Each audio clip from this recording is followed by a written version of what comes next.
Hello, I'm Juan Davis, Chief Creative Officer at KCT and PBS SoCal, and we're partnering with the newsroom of KPCC and LAist on a daily reporter roundup.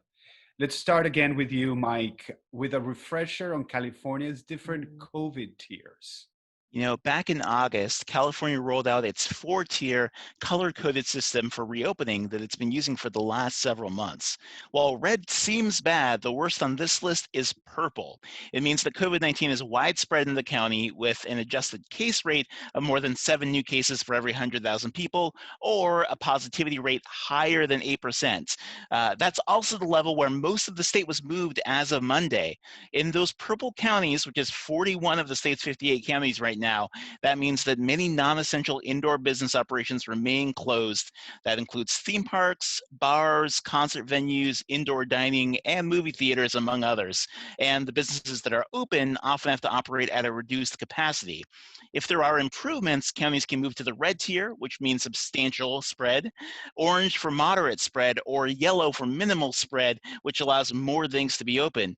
And there's no green level yet because the state doesn't want anyone to relax their guard. LA County has never managed to move out of the purple tier, even before the recent numbers ticking up. So this probably means that won't be happening anytime soon. Every county in Southern California is now in that most serious purple tier. So we're a long way until the world gets back to even some semblance of normal. Monica Bushman's been looking into the mental health effects of being isolated for as long as we have. Yeah, health officials say pandemic fatigue is a real concern as we're now 8 months into the COVID-19 crisis.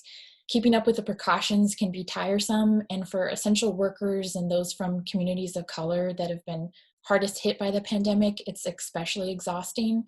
Dr. Kimberly Schreiner is an infectious disease specialist at Huntington Hospital in Pasadena. She says it's very stressful and a very unnatural thing to do to not be able to be with your family, to socialize. She says health workers especially may have post-traumatic stress, and a lot of people will be dealing with post-pandemic mental health issues in the future. But Dr. Shiner says to keep in mind that there are reasons to be hopeful. The vaccines are looking quite effective, but for the next 2 to 3 months, we're just going to need to hunker down and be especially cautious so that hospitals aren't overwhelmed and so we can keep our loved ones safe. As cases have gone up, schools in both Orange County and Ventura County are facing tougher restrictions. Carla has that story.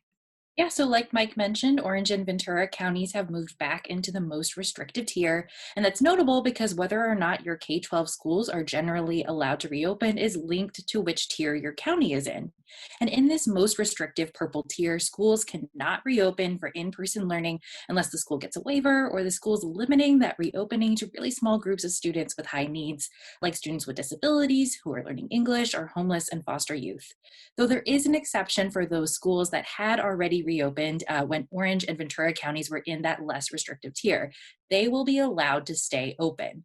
But schools that haven't reopened yet will be required, for the most part, to remain in distance learning now until the county gets back into that red tier and stays there for at least 2 weeks.